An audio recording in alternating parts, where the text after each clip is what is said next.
Hello everyone, welcome back to the Reese's Writing YouTube channel. Today we're going to be doing a recap of what I read and watched in December, just as we're beginning to go into January of 2025.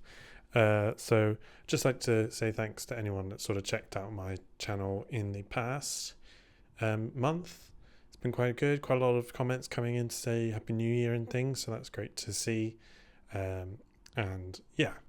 Now on with the recap. What did I read? So I listened to Authority by Jeff Vandermeer, which is the second book in the Southern Reach saga. He keeps doing one and out of nowhere comes another one. So yeah, this is the second one. I didn't like it as much as the first one. I thought it was rather boring at parts. A lot of going through certain files, going to certain places, like offices and things, trying to figure out what's going on underneath the company and things. It was a lot slower than the first one. There was good parts, of course, like the whole mystery of this place is rather fascinating, so quite good to listen to and to hear about. Yeah, I don't really have much to say about this. I have Acceptance on my bookshelf, which I'll get to at some point. Yeah, I give that 3 stars, low 3 stars. I thought it was pretty average, really. And then I read The Outsider by Colin Wilson. Yeah, I'm gonna get him. Okay, I'm getting it. The Outsider by Colin Wilson. I've talked about this quite a lot on the channel, so on my weekly updates and things. I really enjoyed it. Really good look at certain personalities in writing, creative sort of things, dancers, painters, Vincent van Gogh, and yeah, a good look into fictional characters as well, how that sort of shows certain psychologies of these writers and things. It was quite good. I would give that 4 stars. Yeah. And then I listened to Dogs of War by Adrian Tchaikovsky. I enjoyed it. I liked the melding of what is human and what is a robot. What classifies it as a conscious, intelligent being. I really liked the thought behind that, and the sort of court process and understanding politics and things, and this underbelly of the company that they're working for. I wasn't as big a fan of the fighting, the action. I thought it was a bit, I don't know, I just found it kind of boring at parts. But the relationship as well was good between the bear, Honey, I believe it's called, and Rex. I thought it built up quite well, and you started to really get to know them and get to know the relationship, so I thought that was good. It felt very sort of animated. It felt like an animation. Like there'll be an animation about this sometime soon. There's a second book. I don't really have any plans to get into it very soon. I will give Dogs of War 3 stars. A Haunting in the Arctic by C.J. Cook. This is... I read this for a book club that I'm joining. And... it was okay. Sort of horror, looking at a haunted ship potentially. It's been crash land is shipwrecked in Iceland, and this woman's come to investigate what happened to the ship, and sort of discover the sort of mysteries behind it all, and then it coalesces, it sort of is in tangent with the Victorian time when the ship is running, and there's a woman that's been stowed away on the ship, and it's bad luck to have a woman on the ship, and they do all sorts of really bad shit. It's really depressing, some of the stuff that happens.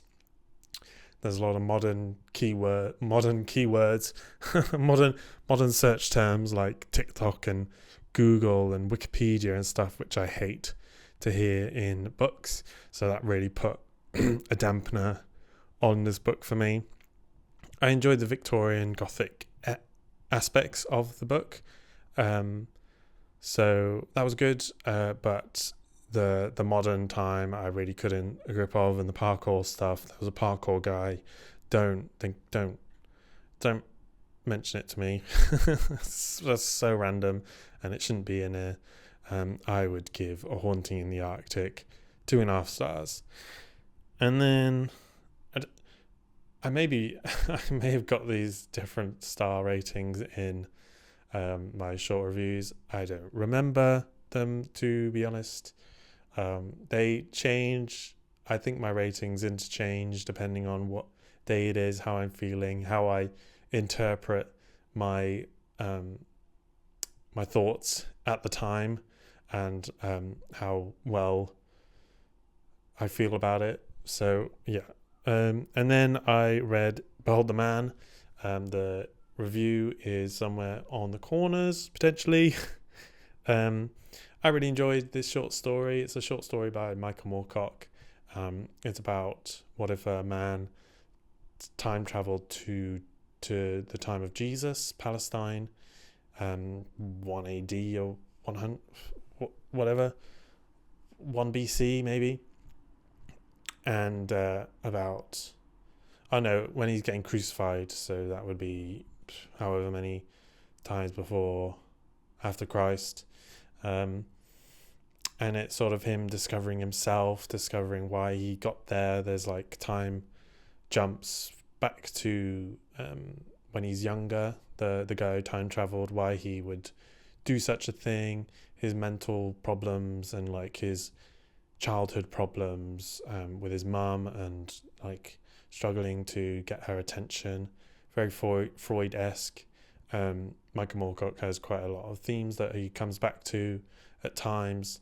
I really enjoyed it. I really enjoyed the interplay between the two stories, and how it sort of coalesced at the end was really cool. So yeah, I would give Behold the Man 4.5 stars. You can see my full review on my channel. And then I read Inhibitor Phase by Alistair Reynolds. This is the 4th main book in the Revelation Space quartet so far. I do believe he wants to carry on, but I don't know. There's quite a jump between the 3rd and the 4th. So may have to wait a while to the next one. I don't know. He's done like short stories and things in between. So the Inhibitor Phase is a man is living with his family on a planet that is sort of, they're sort of hunkered down underground, I believe, trying to lay low against the main alien that's the main alien race that's been causing such havoc in Revelation Space. I don't want to give in too much detail, but yeah, trying to lay low, and then someone finds out who they are, and comes in. They do a lot of questioning, and they want the guy that we're following, Michael de Ruyter is his name, and then we slowly unravel his character. There's like things hidden in his past that have been hidden from himself. I don't want to go into like the main things. If you haven't read it and you've read the Revelation Space, you will know some of the characters, and people will come back and you'll be like, oh my god, they're back. They feel heavy. I think they feel like weighty characters. Okay, so I had to stop and start again the next day, so this is a little bit of a cut to a more brighter day. Not nighttime. Anyway, Inhibitor Phase, yes, I feel like the characters really do have weight, especially from previous books.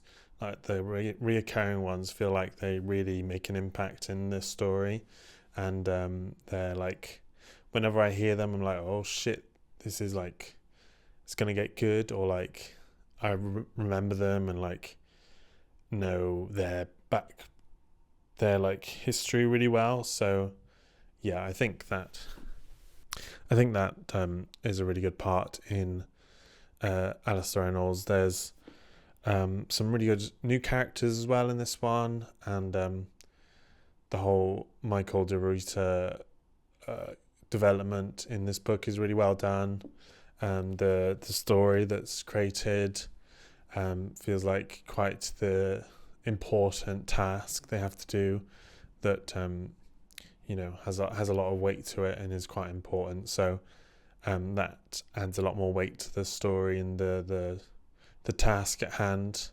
But I do believe Alistair Reynolds has certain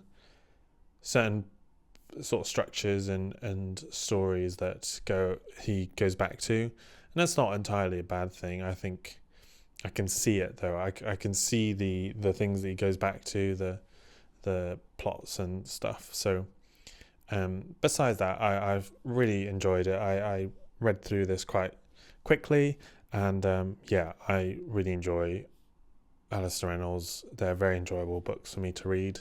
And yeah, I would give Inhibitor Phase 4 stars. And then I went on to... I have a Kindle now, so I got a Kindle for Christmas, and I think I will read like short stories, sort of novellas on this. And if I really want to read a story or a book that I don't have, then I will use the Kindle to get it. So I read if you can see that, I read The Gallant by Jenny Wirtz. This is a sort of prequel short story to her epic fantasy series, The Wars of Light and Shadow. And I'll be going on to Curse of the Mistwraith, which is the first one, in January. I'm actually just starting it. Yeah, I read through The Gallant, which is quite recent. I don't know, maybe like 2018 sometime she made this, and Curse of the Mistwraith is quite a while ago that she did that one. But this is sort of quite a good idea to add a little bit more depth to the characters, getting a little feel for her writing, because it's really unique. It's nothing that I've really seen before. It's quite impressive how individual that she can get, and like, I don't know, it sort of makes me sort of rethink my writing in general, and like showing just how individual and like, just how unique and individual Jenny Wirtz's style. So yes, I read The Gallant, and I enjoyed it. I really enjoyed it. I really enjoyed the way it was written. The language that she used was really floral and like not something that I've seen before. Some of the words that she used to describe certain things was really impressive and really good. And the rhythm that it had was quite brisk, and it kept me hooked throughout. There was times where I struggled to keep track of what's going on. She has such a individual way of writing, and like it's quite hard for me to keep a hold of. But if I really do sit down and focus on it, keep a hold of like characters, then I can really get engrossed in it and like flick through loads of pages. So yeah, I really enjoyed The Gallant. It's quite a good romance, and to those sort of small points in romance, in like a partnership, and like how those can be so impactful on you, and the moment can be such like an important part in partnerships and like romance and relationships.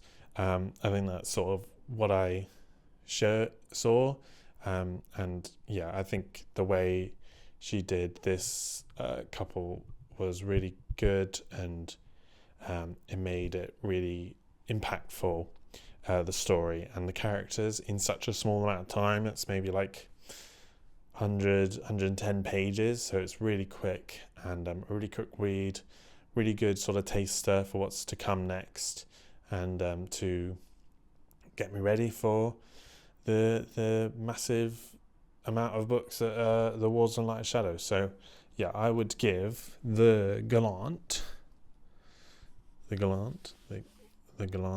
Oh, it's gone. Whoops. The Gallant 4 stars as well. Yes, I enjoyed it. Was that all that I read? I only watched 3 films. Besides the sort of Christmassy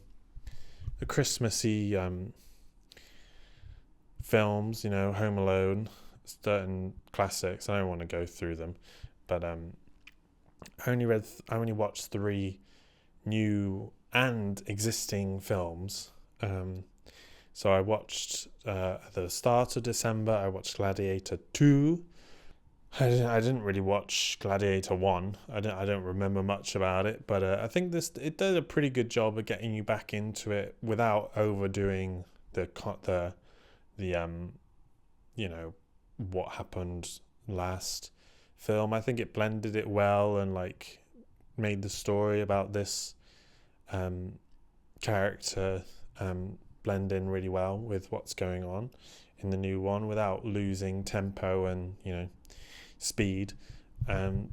But I think that it is rather the same as the first Gladiator in terms of plot and structure. There's not too much difference. You got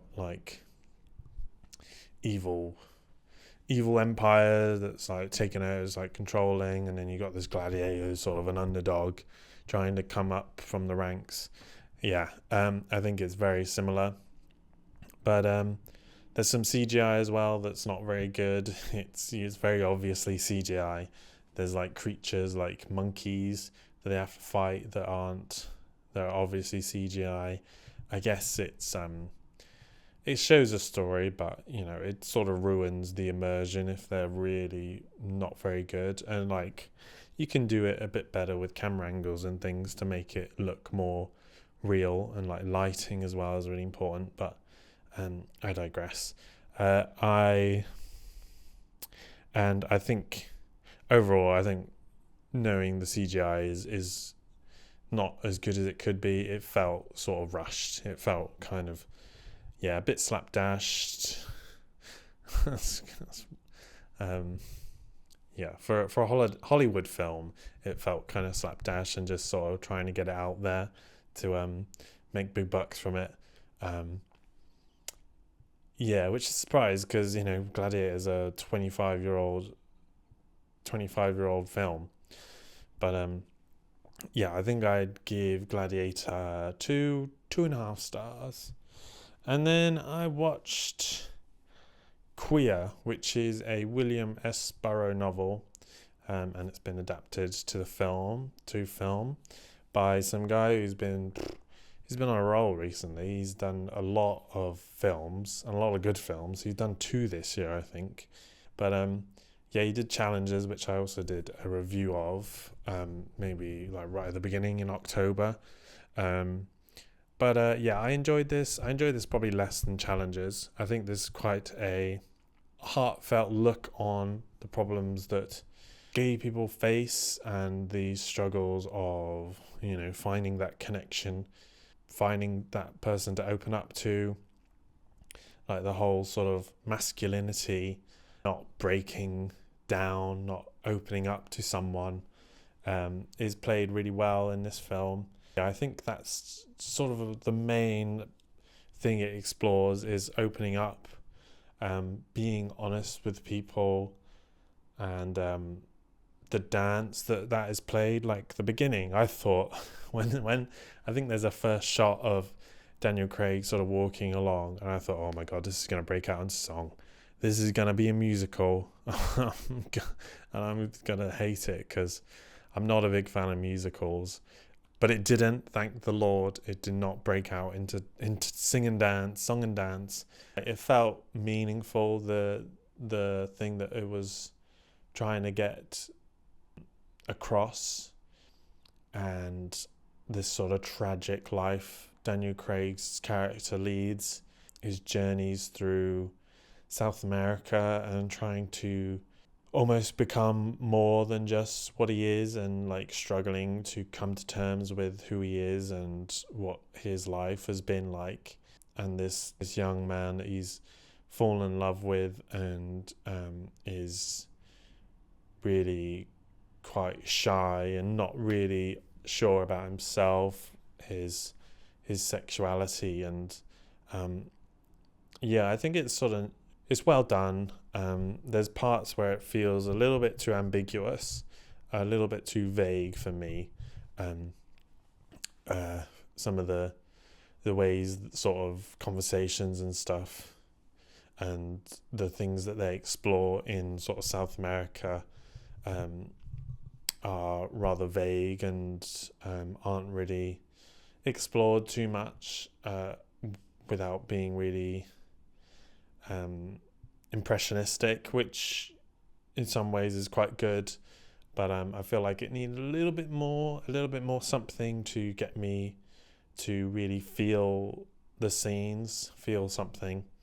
And there's this really bizarre AI part where they sort of meld Daniel Craig's and I forgot his name, the young man's bodies together in this it was really obviously AI, but it kind of worked.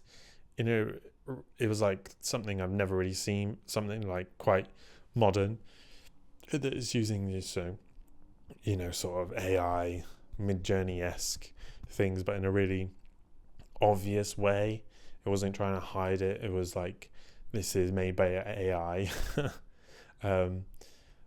But yeah, it was very impressionistic, very sort of using dance and the sort of music. There was a really good theme with an oboe or a clarinet, I'm not sure which one. A really good theme song which just hit me every time it was sort of played. It was such a really well done part, and it's such a simple theme, but it's so moving in a way. It is rather moving, the theme. I enjoyed it. I would give Queer probably 3.5 stars. I think that it was enjoyable, but a lot of things sort of let it down in kind of a way. And then the other one I watched was The Universal Theory, which is a German film. I think I'm not sure who it was by. So this is about a young student getting brought by his lecturer to the Alps, to a convention almost, to hear a talk. But the person who's doing the talk can't do it anymore. He couldn't get in because of immigration problems, and this is set in the 1950s. And the whole film is like black and white. It's very noir-esque. It's very Alfred Hitchcocky. There's a lot of really good shots, a lot of really good soundtrack, although the soundtrack can be really overwhelming. Like, it felt almost sort of silent film-esque, like it just took over the whole scene, which I didn't really like. But the sound and the music were really well done, and the visual effects were really well done. They were subtle, but they really made an impact when they came across. They really felt real, and like, I don't know, they packed a good punch. And the story is quite interesting as well for a science fiction film. It's not something you would see these days, I don't think. It's much more thinking, like finding a theory for a certain like analogy that this student is made over the time that he's spent in this convention place in the mountains. And it's sort of him collating his ideas and thoughts, and discovering certain things that are being hidden in the Alps, under the mountains and things. I thought that was quite well done. It was quite an interesting sci-fi like plot. very sort of old school science fiction-y.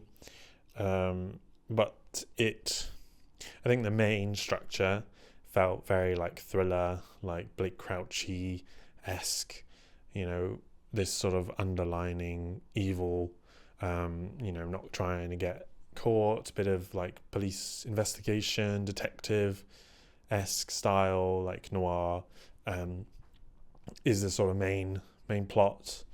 And then near the end, it really throws off to this tangent of fourth wall breaking.